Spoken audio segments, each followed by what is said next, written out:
John McMullen back at Eagles practice today, and some positive news, it seems like, on the practice field. As John tweeted out earlier, a couple of Eagles back at practice. John, Lane Johnson, Wendell, Smallwood both look like they are ready to go for Monday night?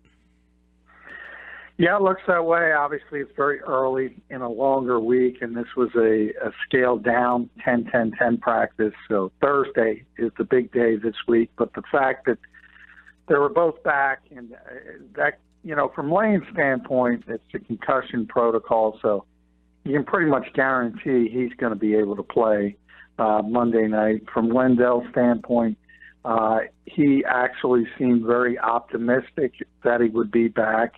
But we have to see how he handles the workload as it increases during the week, because he's dealing with swelling on the knee, and it could be chronic if because of his MCL injury that sort of cut short his rookie season. He claimed this was not related to that. I'm hearing some different things, and the reason why he's getting some swelling is sort of directly related towards the first issue last year, so it's something to keep an eye on. Obviously, getting Johnson back is big for this particular matchup, clearing the concussion protocol. We saw what happened last year when Vitae was matched up with Kerrigan. We also saw what happened this season when they got Johnson back against Kerrigan, a much different outcome. Yeah, well, I mean, you're talking about a Pro Bowl level player, one of the best right tackles in football versus the backup. So, I think Vitae in Charlotte, he had the bad play against Julius Peppers early. It was pretty clear that the Panthers, as expected, game planned for the fact that he would be there. They sent a lot of overload blitzes on his side. Some of them worked, especially early in the game. Some of them didn't, but overall he got better as the game wore on. But, yeah, I mean, you want Lane Johnson out there. He's one of your best players, and you're just a much better football team with him out there. No minutes restriction. He'll be out there for 60 minutes if everything goes right. He's only getting 40 snaps on Monday night. Hey, John, do you think – Go ahead. That could be Wendell. He's on the snaps restriction. Well, it's like you know what my questions are, John, because that's what I was going to ask. Do you think they'll have a different role for Wendell Smallwood after playing a couple of weeks without him? No. If anything, I think it'll be increased after watching Kenyon Barner trying to pick up some blitzes. They need him back out there, especially for third downs. More than anything else. Not that he's great at it. He's not Ahmad Bradshaw picking up the blitz. He's not Darren Sproles catching the football. But he's the best the Eagles got as far as those roles. And he's the best by a significant margin. So, yeah, I mean, they got through it for the 1 week against the Chargers, and it worked out pretty well. You saw some of the warts kind of develop in Carolina, but they weren't able to take advantage, and they need him back on the field. No question that he adds a dimension that they've really been lacking, although they've played well without him, and a lot of that is because they got the 6-game MVP, right? Number 1 in the league right now. If you go to Vegas and put your money down, top of that list is Carson Wentz. Are you surprised that he is getting MVP consideration so far?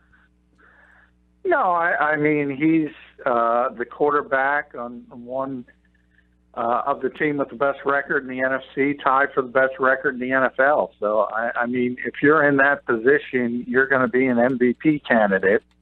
I think the real MVP went down in Minnesota over the weekend, and that's clear by the evidence of the sky falling with the Packers, and rightfully so.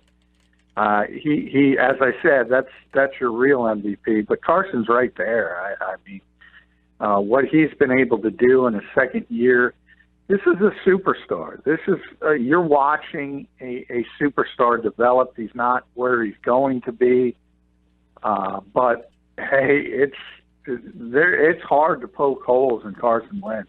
I mean, everything you need to do to have success at this position. He does, and he does it well. Yeah, what is some of the things? Obviously, his third down numbers are off the charts. The 7th third down touchdown, 66%. Is that what is kind of driving this right now, or is it just his overall? What do you think is standing out about Carson Wentz to, I guess, the people of Vegas who are setting this line, but overall around the league, when people talk about Carson, what is some of the first things they're talking about? Extending plays. That's what he does better than most quarterbacks in this league already.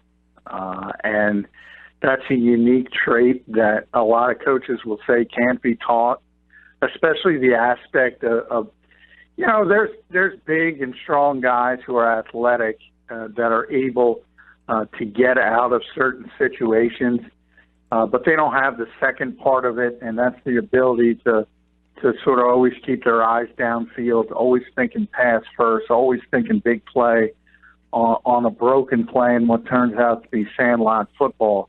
That's sort of in the DNA of the player. I just mentioned Rodgers. That's what he does better than anybody ever in the history of this game.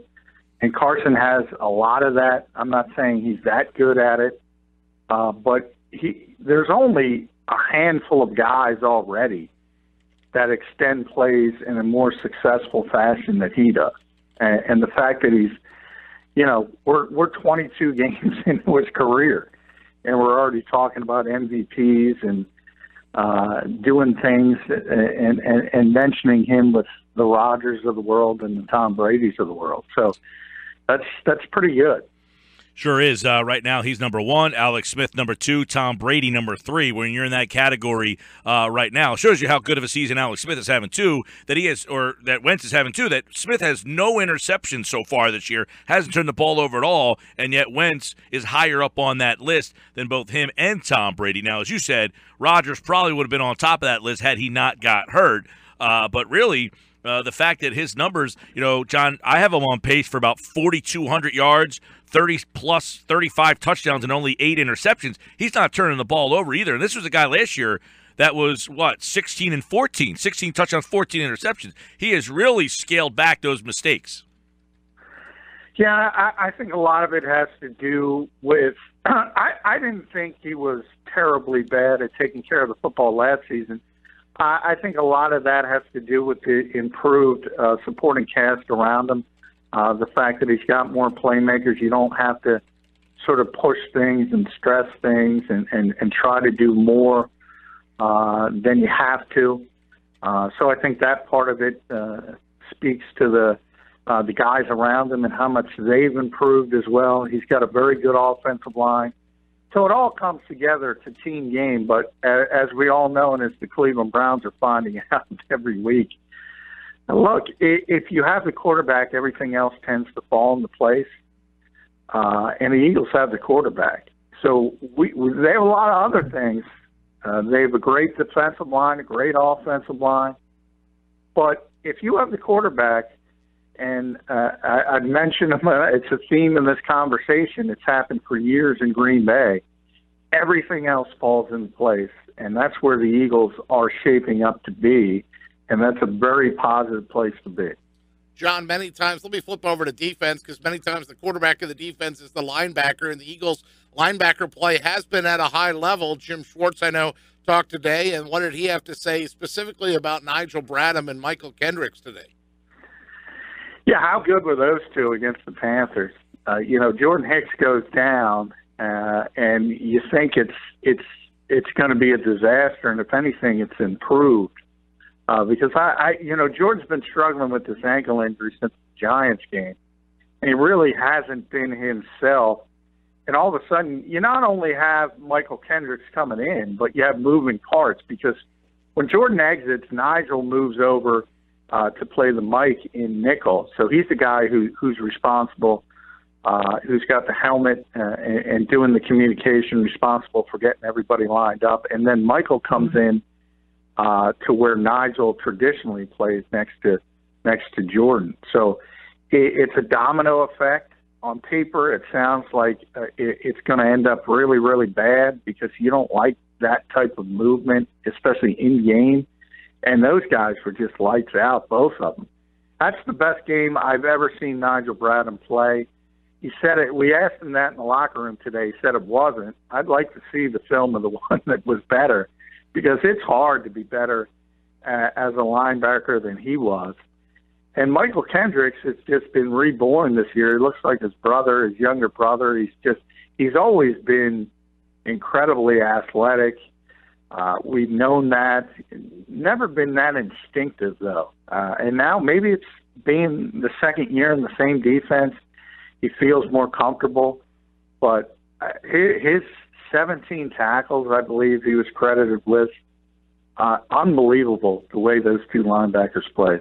And how about Schwartz's praise for Bradham today, where he says if he could walk, he was going to get out there, and that had an impact on the players? Yeah, he's a tough guy. I mean, I tried to get out on what exactly happened. I think it was a stinger, but he wouldn't exactly confirm. But he just, it's one of those things where he's playing so well. I don't think he wanted to leave, even if he had to leave. He looked no worse for wear, though, so that's the positive. Looked completely healthy. So it probably was just a stinger.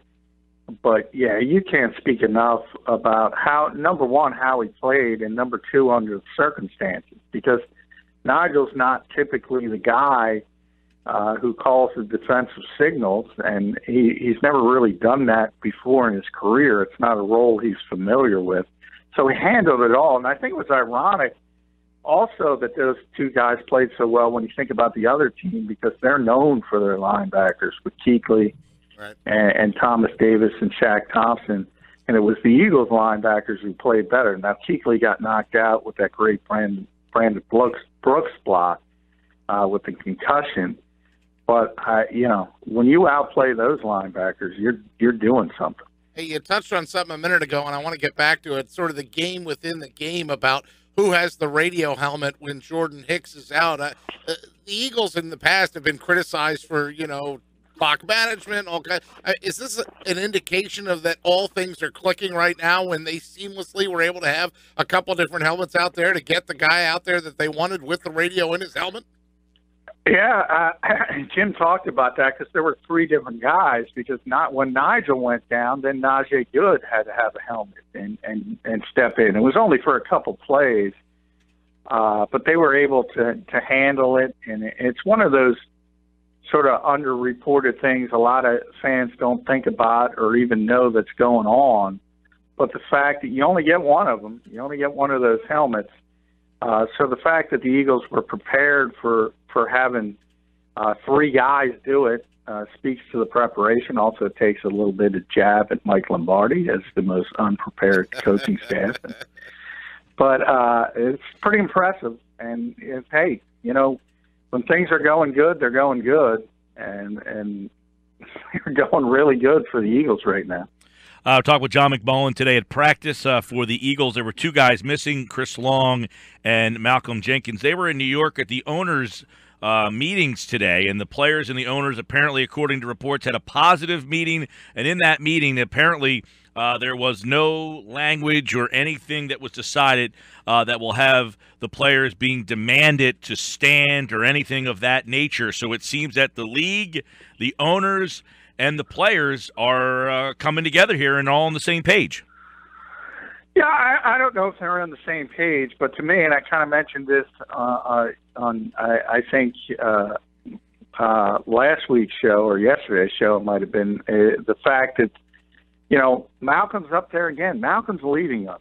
And Malcolm is the guy that everybody should be getting behind, because he is the one who really, not only puts his time, his energy, thought, and everything else you could possibly want behind these types of issues. And the NFL has gravitated toward him for a reason. Everybody else should be gravitating toward him as well. Right. because he should be the face of this protest. Well, I just want to read these tweets real quick from Jim Trotter from ESPN, who just tweeted out, NFL owners have concluded anthem discussion. I'm told unconditional support among owners to work with players to address social issues. This support to work with players is unconditional, meaning there was no demand by owners that players stop kneeling. Talks will continue. Multiple league sources use the words like watershed to describe the positive work that could come from the sides working together. Yeah, and I'm glad they're finally getting on the same page. I mean, there's been, as I said, there's been certain organizations that have gotten ahead of this. I don't think anything changes with Jerry Jones, with Stephen Ross, with Mike Tomlin in Pittsburgh. They've all tried to get their players to stand. I think that will continue. But I don't think they're going to punish them if they don't. So I think that's where you have the unilateral agreement. They still haven't stopped it, and that's ultimately what they wanted to do from the league standpoint. But as I've said numerous times, the toothpaste is out of the tube. They should have done that more proactively, and they would have a better position. At this stage, they're just trying to play defense. Yeah, and obviously, as you mentioned, two Eagle players, one being Malcolm Jenkins, who has become kind of high profile in all of this, and Chris Long, who really has been a big supporter. You know, he seemingly is always there with his hand on the back of Jenkins. It seems like he is offering a lot of support in showing that he is being very supportive of his teammate. Yeah, I mean, Chris has also been a very high profile. Chris is a great role model as well, and I wrote about him extensively earlier this year at FanRag Sports, and the fact that, you know, he had mentioned after the Charlottesville stuff and some of the things that went on in his hometown, I thought it was pretty poignant, and he kind of said he wished the rest of society could be like an NFL locker room, because there are these issues in NFL locker rooms where you have guys from different races, different backgrounds, different socioeconomic categories, and generally, by and large, they all get along, and there is no sort of ostracizing of certain groups, and there's exceptions to that rule. People will talk about Richie Incognito and the bullying episode in Miami, but if you've ever been in an NFL locker room, and I've been in too many, it's a much more embracing place than the rest of the world, and people don't tend to look at people, by the color of their skin or even what they believe, for that matter, and that's positive, and that's what Chris Long has been trying to explain to people. Hey, John, any news on the Zeke Elliott situation today? Yeah, I mean, Zeke, they're going to expedite. In fact, I think they're going to come down with a decision by the end of the day today. That back in the New York court from the where Ezekiel Elliott, they're sort of legal forum shopping. So Elliott wanted it in Texas for obvious reasons. The league wanted it in New York, where obviously they're located and they think they have a better chance. Ultimately, I've said time and time again, the league is going to win. There's no question about that. The only question is, how far does Ezekiel Elliott want to take this? Does he want to get it over with? To this point, they continue to fight, and they still have some legal maneuvering. So we'll see how this decision comes out. They could still try to get another hearing in front of the entire court in Texas. That could be a next roll, and ultimately it'll end up in district court in New York. And from that standpoint, they could appeal again if they lose and go all the way to the U.S. Supreme Court. Tom Brady nearly did that until Ted Olson told him, hey, Tom, you can do it. I'll take the billable hours, but you're not going to win. John McMullen, at JF McMullen on Twitter. Make sure you give him a follow there for all his national coverage at FanRag Sports NFL, and, of course, all the Eagles coverage at 97.3 ESPN. And real quick, Malcolm Jenkins did say today that Colin Kaepernick was invited to today's meetings with the owners. He did not attend. Jenkins said he did not know why. We do know that Kaepernick is suing the league for collusion here, so he did not show up to the meetings today. I know a lot of people say, why hasn't he said anything yet? He had an opportunity today, and he did not. So there you go, update on where he stands. Yeah, and that's what I tried to explain. One's a leader, one has not led, one has divided. People get angry for me for saying that, but that's the truth of the matter. But from a legal standpoint, he's not suing the league. It's just a grievance under the collective bargaining agreement, and that's another one where, I mean, you could pay Mark Aragos all you want. You're not going to win the case. All right, Johnny, we'll get into the game a little bit more tomorrow. We know big week for the Eagles and Redskins, big game for Washington because at 3-3 and 2 losses to the Eagles, this would be a detriment to them in trying to win the division, and a big game for Philly to try to separate themselves from Washington with obviously the Ezekiel Elliott news as it is. This could be a big separator in the NFC East on Monday night. We'll dive into it more tomorrow. All right, thanks, guys.